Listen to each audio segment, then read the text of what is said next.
Cool. So for my part, I created the function that allows the user to add new tasks.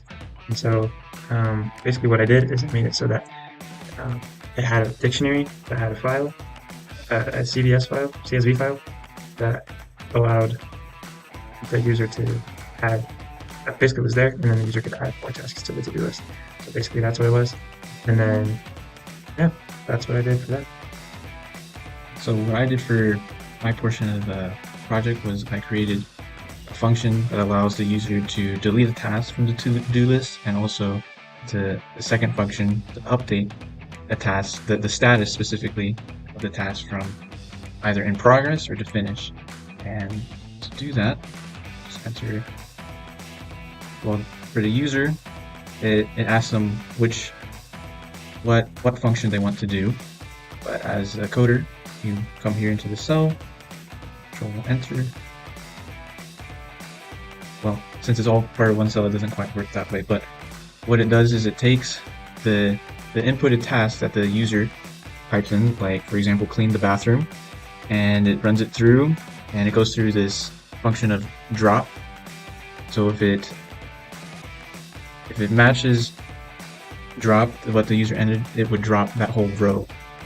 And then for the edit function, if it matched the name of, for example, buy groceries, it would go ask the user for the status, if it's finished or unfinished, and ask the user to input finished or in progress, and then it would overwrite that. And one thing that I learned was how to better organize code.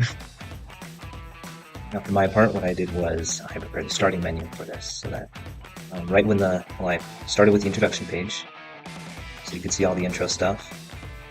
You see the instructions, the contributions, did that through putting all this text over here. Did a little mini spreadsheet right here. A link to the file leads you to the CSV file, so you guys can upload that. And it shows instructions and the menu. To run the menu, you run this right here. And once you run that cell, it'll ask you for one of these options. If you choose 1, 2, 3, 4, 5, or 6. And then right here, if you choose 6, you can see that it'll end the code. It's telling you, think of your time, you may not go achieve your dreams, go get your goals. If you print something wrong, it'll just tell you put another input. If you insert 1 through 5, it will take you to the corresponding function, whether you need to add a task, delete, edit a task like they were talking about. Or the two that I did were the two where you look at the list of all your tasks, and it shows a graph as well as to what percentage of your tasks are completed and what percentage are in progress. And one thing I learned was there are really so many ways to do coding, and I don't know, you really just need to find what works best for you and go with it. And I forgot to say what I learned. I learned that there are a lot of resources out there that will help you. For a short demonstration of how this works, you will run the first code, and you only have to do anything here. You don't have to work with anything else. So to show me my to-do list, click 1. Let's see what's on there. Python project homework. Oh, that's all done. So I can run this. What do I like to do here? I like to edit a task. But I like to update Python project homework. Did you finish this task? Yes. So it prints it out, the updated list. And you see now that it is completed.